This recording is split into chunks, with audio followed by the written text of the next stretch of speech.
إن الحمد لله نحمده ونستعينه ونستغفره ونعوذ بالله من شرور أنفسنا ومن سيئات أعمالنا من يهده الله فلا مضل له ومن يضلل فلا هادي له وأشهد أن لا إله إلا الله وحده لا شريك له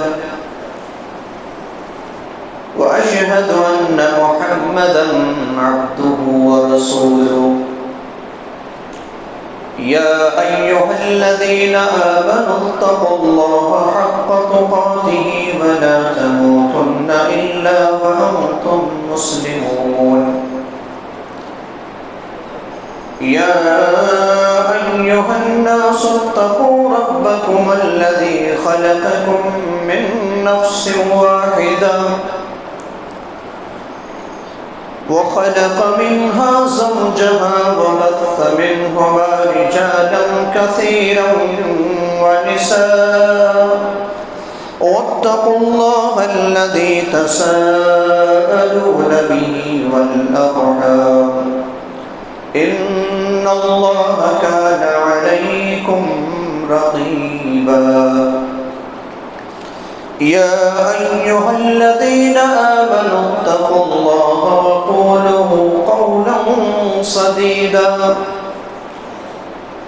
يصلح لكم أعمالكم ويغفر لكم ذنوبكم ومن يطع الله ورسوله فقد فاز فوزا عظيما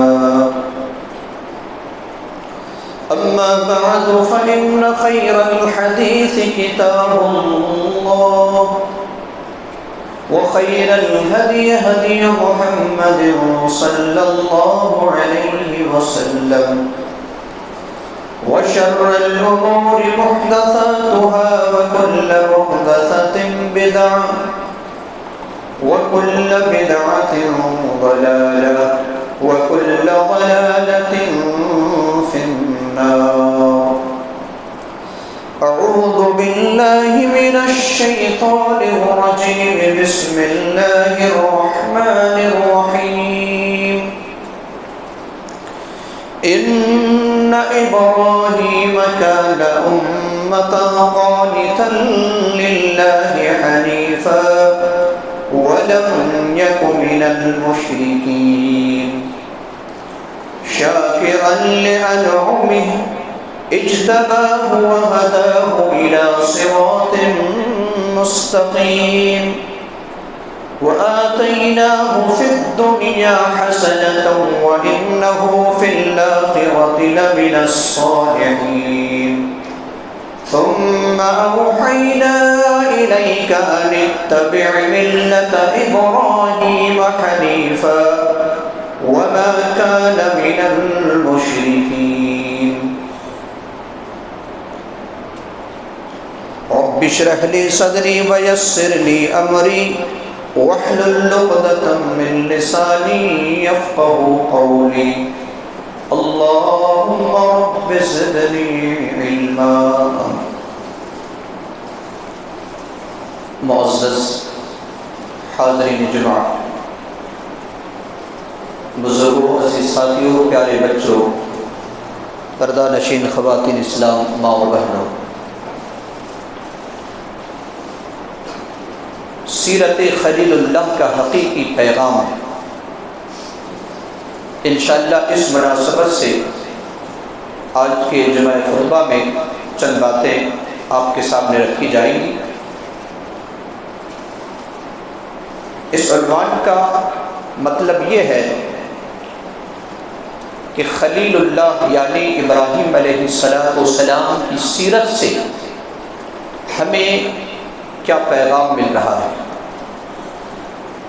ابراہیم علیہ السلام کی زندگی کا پورا واقعہ ایک دو جملے میں بیان کرنا ناممکن ہے، لہذا صرف سیرت ابراہیم سے ہمیں کیا پیغام مل رہا ہے اختصار کے ساتھ بیان کرنے کی کوشش کروں گا۔ اللہ رب العالمین سے دعا ہے کہ اللہ رب العالمین ہمیں اس حقیقی پیغام کو سمجھ کر اس پر عمل کرنے کی توفیق عطا فرمائے، آمین۔ اور اس عنوان کو بیان کرنے کا مقصد، ابھی ذی الحجہ کا مہینہ آنے والا ہے۔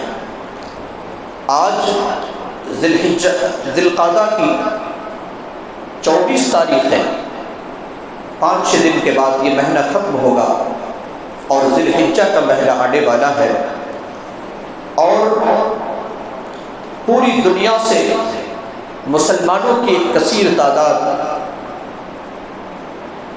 بیت اللہ کے حج کے لیے تشریف لے گئے ہیں، اور اس میں بہت سے مناسک اور بہت سے اعمال ایسے ہیں جن کا تعلق سیدنا ابراہیم علیہ السلام سے، ان کے فرزند اسماعیل علیہ السلام سے، ان کی بیوی ہاجرہ سے ہے۔ اور ہم اپنے ملک میں اپنے گاؤں میں رہ کر ایک عمل کو انجام دیں گے جسے ہم قربانی کہتے ہیں، اس کا تعلق بھی سیدنا ابراہیم علیہ السلام سے ہے۔ اسی مناسبت سے اس عنوان کو میں نے انتخاب کیا ہے۔ آج سے تقریباً 4000 سال پہلے عیسیٰ علیہ السلام سے، عیسیٰ علیہ السلام کو جب آسمان پر اٹھایا گیا اس سے 2000 سال پہلے، اور اسماعیل حضرت عیسیٰ علیہ السلام کا آسمان پر اٹھائے جانے سے 2000 سال پہلے، اور عیسیٰ علیہ السلام کے اٹھائے جانے کے بعد ادھر 2000 سال، تقریباً 4000 سال پہلے کا واقعہ ہے یہ۔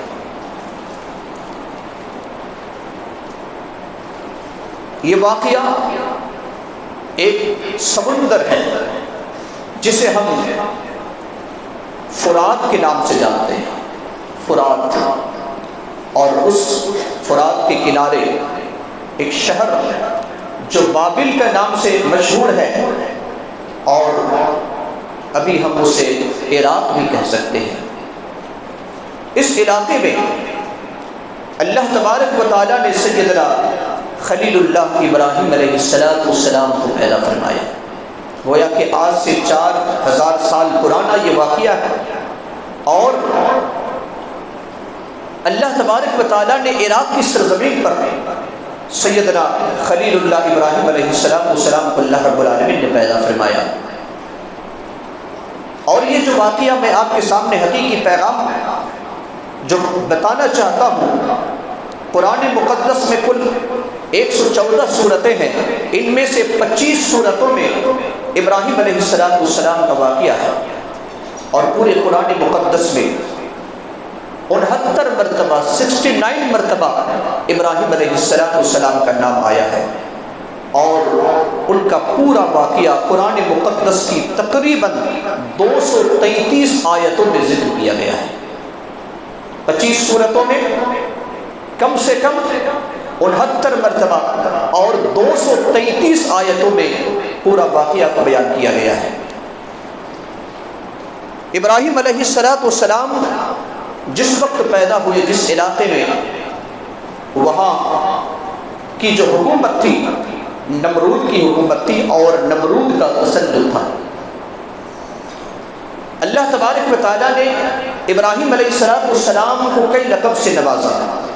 ایک تو مشہور ہے خلیل اللہ، خلیل اللہ کا مطلب اللہ کا دوست۔ اللہ تبارک و تعالیٰ نے ابراہیم علیہ السلام کو امہ بھی کہا، امت بھی کہا۔ اللہ تبارک و تعالیٰ نے ابراہیم علیہ السلام کو امام الناس کہا۔ اللہ تبارک و تعالیٰ نے ابراہیم علیہ السلام کو صدیق کہا۔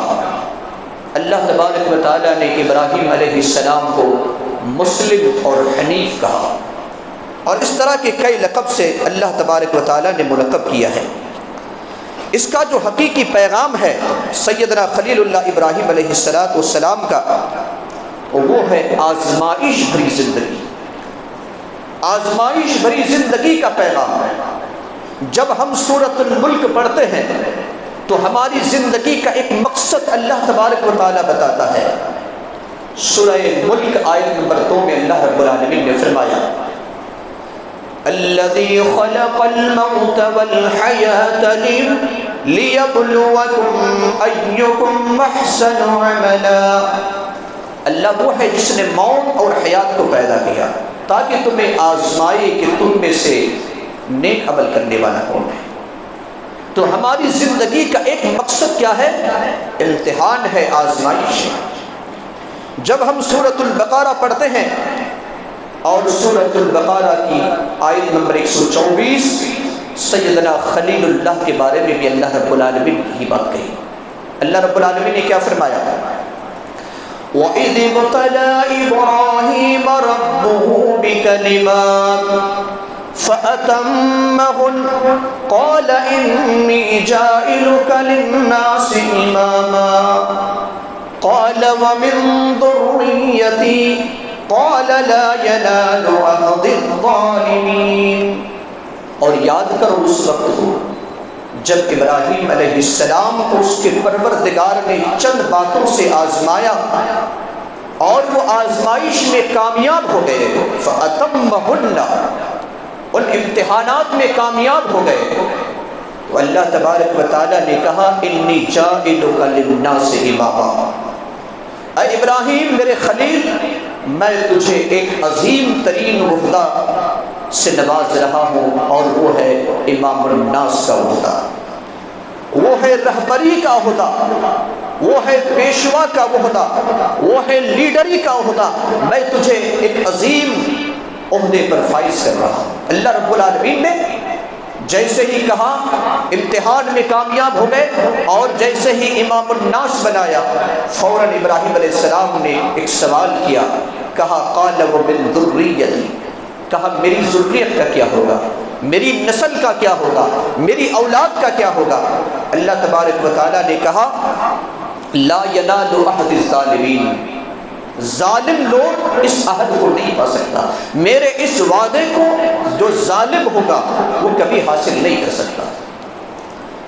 یوں تو اللہ رب العالمین کا اصول ہے اشد الناس بلاء الانبیاء، اللہ تبارک و تعالی سب سے زیادہ آزمائش میں مبتلا کرتا ہے نبیوں کی جماعت کو، اس کے بعد ثم الامثل فالامثل، پھر اس سے کمتر درجہ کے جو ایمان والے ہوتے ہیں اللہ رب العالمین اس سے آزمائش میں مبتلا کرتا ہے۔ آئیے ہم دیکھتے ہیں کہ ابراہیم علیہ السلام کو کن باتوں سے آزمایا گیا اور ہمارے لیے کیا پیغام ہے یہ بھی ہمیں جاننا ہے۔ دیکھیے بابل کا جو علاقہ تھا، عراق کا جو علاقہ تھا، جس گھر میں پیدا ہوئے، جس خاندان میں پیدا ہوئے، جس محلے اور بستی میں پیدا ہوئے، جس شہر اور جس ملک میں پیدا ہوئے، پورا ملک مشرکانہ ملک تھا۔ لوگ اپنے ہاتھوں سے مورتیوں کو تراشتے تھے اور انہی کے سامنے سجدہ کرتے تھے۔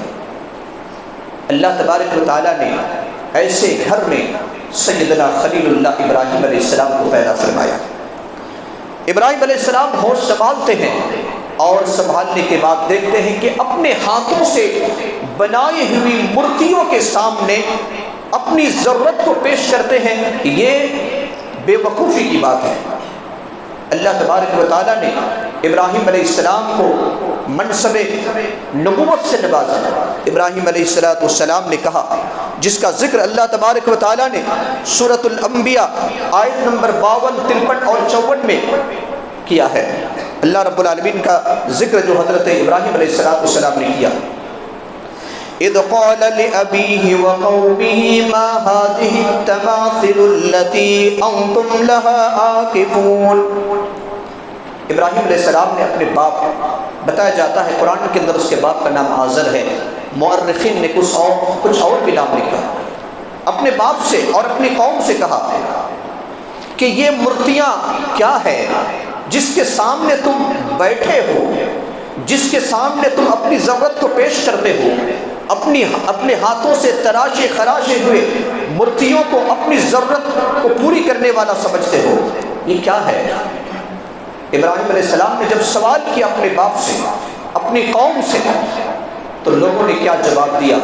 ایک ہی جواب تھا، جواب یہ تھا قالوا وجدنا آباءنا لها عابدین، ہم نے اپنے باپ دادا کو ایسے ہی کرتے ہوئے پایا ہے. یعنی جو مورتیوں کی جو ہم عبادت کرتے ہیں صرف ہم نہیں کرتے، بلکہ ہمارے آب و اجداد جو گزر چکے ہیں، باپ دادا گزر چکے ہیں، انہوں نے بھی ایسی ہی عبادت کی ہے اور ہم انہی کے راستے پر چل پڑے ہیں.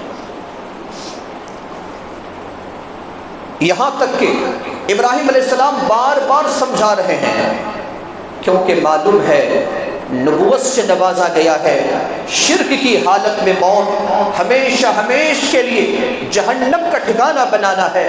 ابراہیم علیہ السلام اپنے باپ سے بار بار بڑے ہی اچھے انداز میں گفتگو کرتے ہیں، جو قرآن کی میں نے آیتیں آپ کے سامنے بیان کی کہ 233 آیتوں میں اللہ تبارک و تعالیٰ نے ابراہیم علیہ السلام کا ذکر کیا ہے.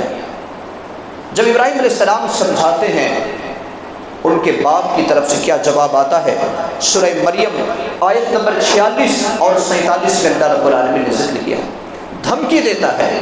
ابراہیم علیہ السلام کا باپ ابراہیم کو دھمکی دے رہا ہے، کیا کہہ رہا ہے؟ لَئِن لَّمْ تَنْتَهِ لَأَرْجُمَنَّكَ وَاهْجُرْنِي مَلِيًّا.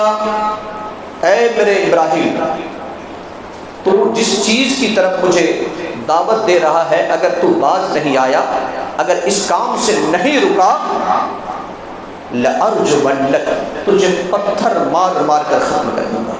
ایک باپ اپنے بیٹے کو دھمکی دے رہا ہے، کس بنیاد پر؟ توحید کی بنیاد پر. کہا کہ اے میرے بیٹے، اگر تم اپنی دعوت سے باز نہیں آیا، نہیں رکا، تو پھر میں تجھے پتھر مار مار کر سنسار کر دوں گا، تجھے نست نابود کر دوں گا. ابراہیم علیہ السلام نے کہا قال السلام علیہ، اللہ کو سلامت رکھے. ابراہیم علیہ السلام کا گویا کہ گھرانہ دشمن بن گیا، توحید کے لیے گھرانہ دشمن بن گیا، باپ دشمن بن گیا، اور اتنا بڑا دشمن کہا کہ اگر تو باز نہیں آیا اس توحید کی دعوت سے تو تجھے رجم کر دوں گا.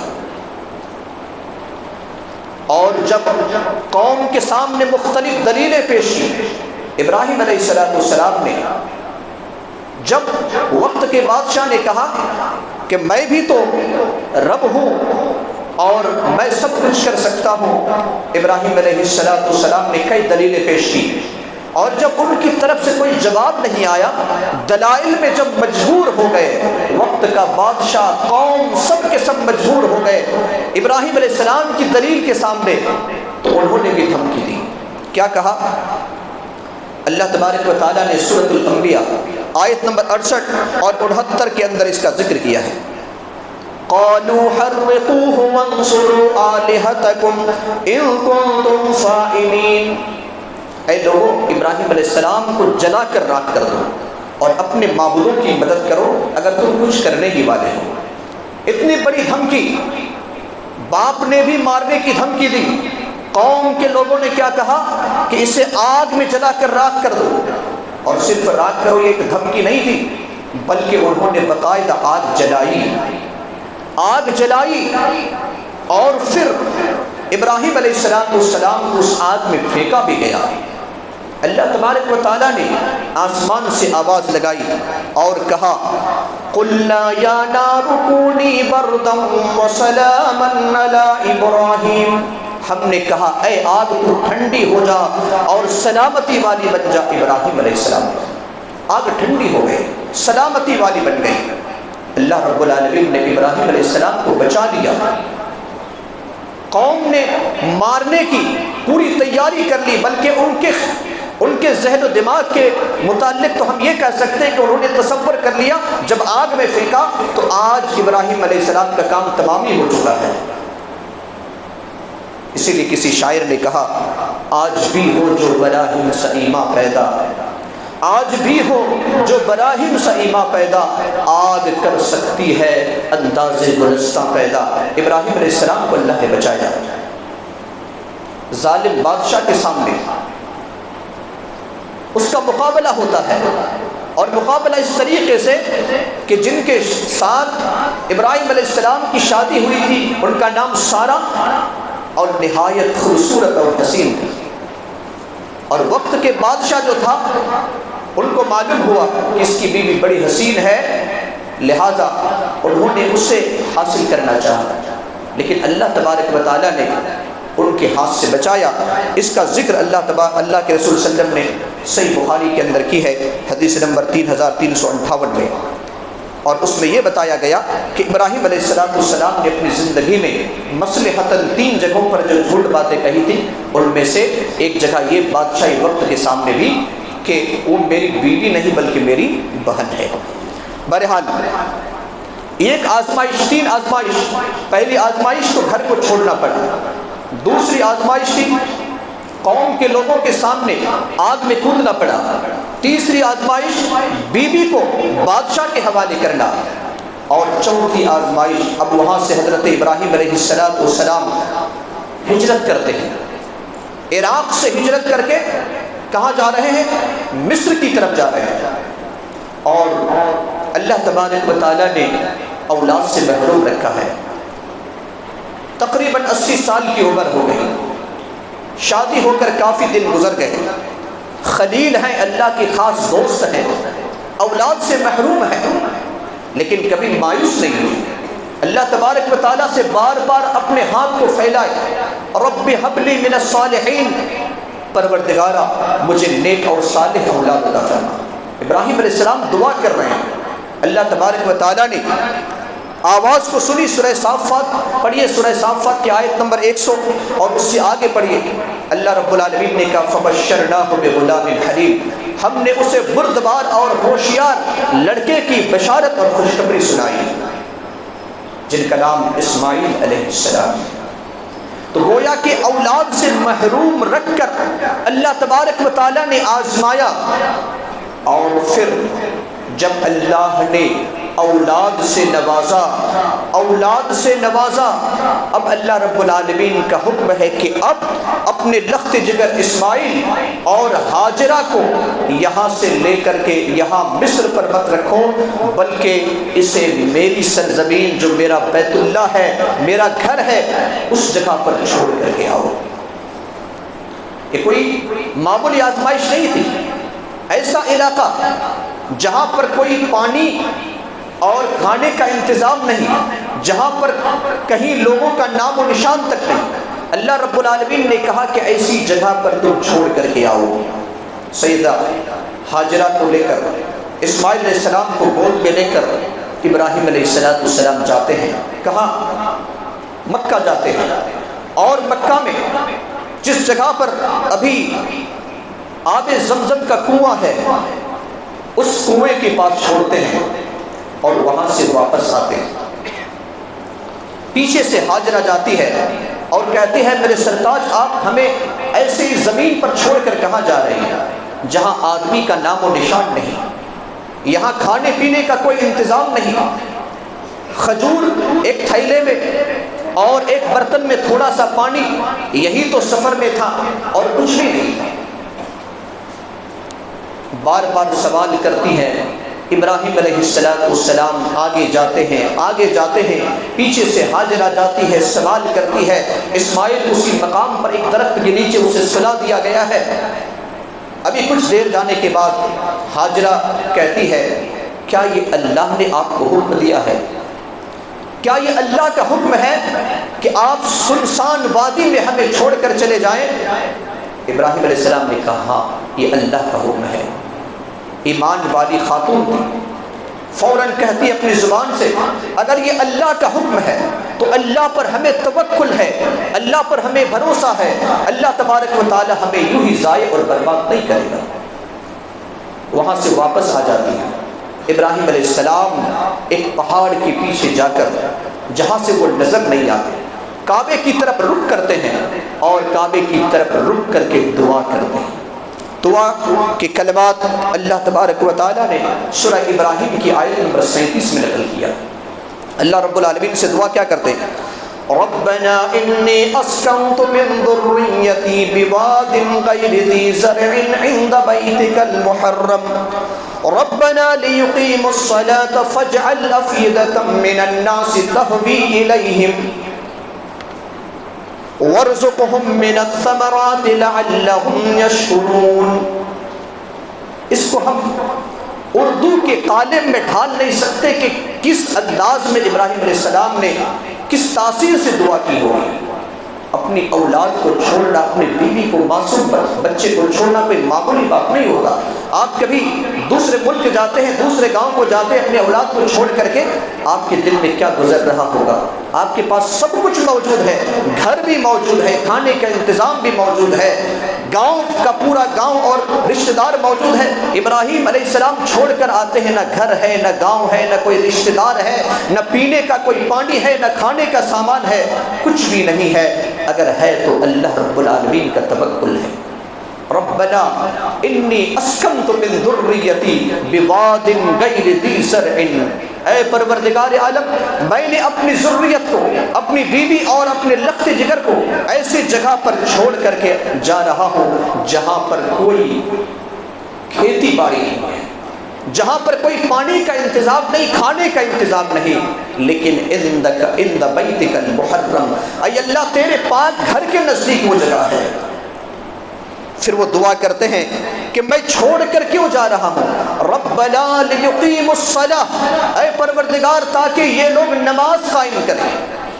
آج ہماری اولاد کی فکر رہتی ہے ہمارا اچھا گھر ہو، اچھی تعلیم ہو اور اچھے سے اچھے سہولیات ہو، لیکن یہ جسمانی تربیت کے ساتھ ہم نے کبھی روحانی کی طرف اللہ سے دعا نہیں کرتے. ابراہیم علیہ السلام دعا کرتے ربنا لیقیموا الصلاۃ، اے پروردگار تاکہ میری اولاد یہاں پر بس جائے اور اس گھر کی عبادت کرنے والا بن جائے. اور دوسری دعا کا حصہ کیا ہے؟ فاجعل افئدۃ من الناس تہوی الیہم، کچھ لوگوں کے دلوں کو اس گھر کی طرف مائل کر دینا، بیت اللہ کی طرف مائل کر دینا. یہاں سے کئی ہزار کلومیٹر فاصلہ پر وہ گھر ہے، لیکن ہر مسلمان جس کے دل میں ذرہ برابر ایمان ہے وہ خواہش کرتا ہے کاش ایک مرتبہ وہ پاک کر ہمیں دیدار ہو جائے. اللہ سے دعا کریں کہ ہر مسلمان کو اس عظیم گھر کی زیارت نصیب فرما دے. آمین. ابراہیم علیہ السلام دعا کرتے ہیں، یہی دعا کا نتیجہ ہے کہ ہر انسان چاہتا ہے کہ کم از کم ایک مرتبہ اس گھر کا دیدار ہو جائے. تیسری دعا کیا ہے؟ دعا کا حصہ ہے وَارْزُقْهُمْ مِنَ الثَّمَرَاتِ لَعَلَّهُمْ يَشْكُرُونَ، اے اللہ انہیں پھلوں کا رزق عطا فرمانا تاکہ تیرے شکر گزاری کرے، تیرا شکر ادا کرے. آپ مکہ جائیں، مکہ کے اندر وہ ایسی زمین ہے جہاں پر کوئی پھل نہیں ہوتا. 2-3 قسم کے پھل ہوتے ہیں، لیکن پوری دنیا کے پھل آپ کو وہاں پر مل جائیں گے. اس کی وجہ یہ ہے کہ حضرت ابراہیم علیہ السلام نے دعا کی وَارْزُقْهُمْ مِنَ الثَّمَرَاتِ، اے اللہ یہاں کے لوگوں کو، میری ذریت کو کیا کرنا؟ پھلوں کا رزق عطا فرمانا، لَعَلَّهُمْ يَشْكُرُونَ، تاکہ وہ تیرا شکر ادا کریں. ابراہیم علیہ السلام وہاں سے واپس آ جاتے ہیں تو ایک بڑی آزمائش کیا ہوئی؟ اپنی بیوی کو، اپنی اولاد کو صرف اللہ کے سہارے چھوڑ کر کے آنا. 5ویں، 6ٹھی اور آخری جو آزمائش میں بیان کرنا چاہتا ہوں وہ ہے ابراہیم علیہ السلام کی قربانی. اسماعیل علیہ السلام کی قربانی. ابراہیم علیہ السلام کو اللہ رب العالمین نے حکم دیا. اللہ تبارک و تعالیٰ نے سورہ صافات کی آیت نمبر 102 سے 111 تک ذکر کیا. جب دوبارہ ابراہیم علیہ السلام وہاں جاتے ہیں ملنے کے لیے، اسماعیل علیہ السلام تھوڑے بڑے ہوتے ہیں، چلنے پھرنے دوڑنے کے لائق ہوتے ہیں. اپنے بیٹے، اپنے لخت جگر سے کہتے ہیں، اللہ رب العالمین نے فرمایا یا بنی انی ارا فی المنام انی اذبحک فانظر ماذا تری قال یا ابت افعل ما تؤمر ستجدنی ان شاء اللہ من الصابرین. اللہ رب العالمین نے واقعہ کو نقل کرتے ہوئے کہا فلما بلغ معه السعی، جب اسماعیل اپنے باپ کے ساتھ چلنے پھرنے کے اور دوڑنے کے قابل ہو گئے تو اللہ رب العالمین نے خواب میں دکھایا کہ میں اپنے لخت جگر کو ذبح کر رہا ہوں. ابراہیم علیہ السلام نے فوراً خواب سنایا یا بنی، اے میرے لخت جگر، انی ارا فی المنام، میں نے خواب میں تجھے دیکھا ہوں، انی اذبحک، تجھے ذبح کرتے ہوئے، فانظر ماذا تری، تیری رائے کیا ہے. ابراہیم علیہ السلام کے جیسے ہی زبان سے الفاظ نکلتے ہیں بیٹا فرما بردار، اطاعت گزار، تربیت یافتہ، ہاجرہ جیسی ماں کی طرف سے تربیت یافتہ۔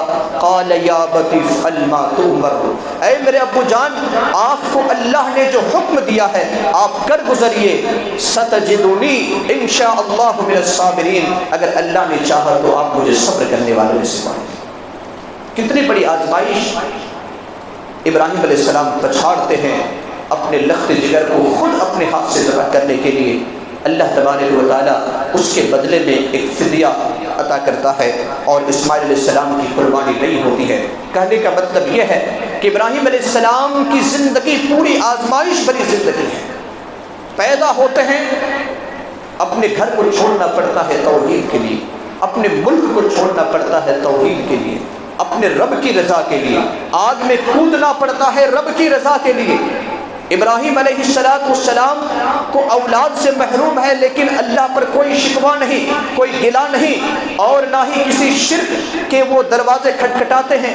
آج اگر شادی ہو کر 2 سال 4 سال گزر گئے اور اولاد سے محروم ہے تو باباؤں کے پاس جاتے ہیں۔ ابراہیم علیہ السلام کی شخصیت کیا ہے؟ دنیا کے تمام باباؤں کو اکٹھا کر دیا جائے، ایک خلیل اور ایک ابراہیم پیدا نہیں کر سکتا۔ اللہ رب العالمین نے جسے اپنا خاص دوست بنایا، وہ بھی اللہ کے سامنے اپنے دست دراز کرتے، اپنے ہاتھ کو پھیلاتے ہیں۔ یہ ایک بڑی آزمائش تھی۔ اللہ رب العالمین نے اولاد دیا تو پھر کہا کہ ایک سنسان اور غیر ذی زرع جہاں پر کوئی آدمی نہیں بستا ہے ایسی جگہ پر چھوڑ کر کے آؤ۔ یہ بہت بڑی آزمائش تھی، اور پھر اس آزمائش کا بہت بڑا ایک حصہ یہ تھا کہ اپنے ہی ہاتھ سے اپنے لخت جگر کو ذبح کرو۔ لہٰذا ابراہیم علیہ السلام نے ان تمام باتوں کو پورا کر دیا، تمام کلمات کو پورا کر دیا۔ وَإِذِ ابْتَلَىٰ إِبْرَاهِيمَ رَبُّهُ بِكَلِمَاتٍ فَأَتَمَّهُنَّ، ابراہیم علیہ السلام نے تمام آزمائش میں کامیابی حاصل کی اور 100% کامیابی حاصل کی۔ اللہ رب العالمین نے بتایا کہ اب ہم تمہیں دنیا کا امام بنائیں گے، لوگوں کا لیڈر بنائیں گے۔ اگر ہم اللہ کی آزمائش میں کامیاب ہو جائیں تو ہم محکومیت کی زندگی نہیں، ہم حاکمیت کی زندگی گزاریں گے۔ اگر اللہ کی آزمائش میں ہم کامیاب ہو جائیں، توحید پر آ جائیں، شرک کو چھوڑ دیں، اللہ کو راضی کرنے والے اعمال کو انجام دینے لگے، تو یقیناً اللہ رب العالمین نے اس بات کا وعدہ کیا ہے کہ ہم تمہیں دنیا کا حکمراں بنائیں گے۔ اللہ تبارک و تعالیٰ نے جب ابراہیم علیہ السلام نے کہا تھا وَمِن ذُرِّيَّتِي، اے اللہ میری ذریت کا کیا ہوگا؟ اللہ نے کہا لا يَنَالُ عَهْدِ الظَّالِمِينَ، میرے اس عہد کو، میرے اس وعدہ کو ظالم لوگ حاصل نہیں کر سکتے۔ لہٰذا ابراہیم علیہ السلام کی زندگی سے جو ہمیں حقیقی پیغام ملتا ہے وہ یہ ہے کہ ہم جس حالت میں ہیں اللہ کی آزمائش میں ہیں، اللہ کے امتحان میں ہیں، اور کبھی بھی اللہ کو راضی کرنے کے بارے میں ہم اللہ کو ناراض کرنے کے معاملہ میں نہ ہم شرک کر سکتے ہیں، نہ ہی ہمارے گھر والے آ سکتے ہیں، نہ کوئی شہر والا آ سکتا ہے، اور نہ ہی اسی طریقے سے کوئی قوم و ملت آ سکتی ہے، اور نہ ہی اولاد آ سکتی ہے،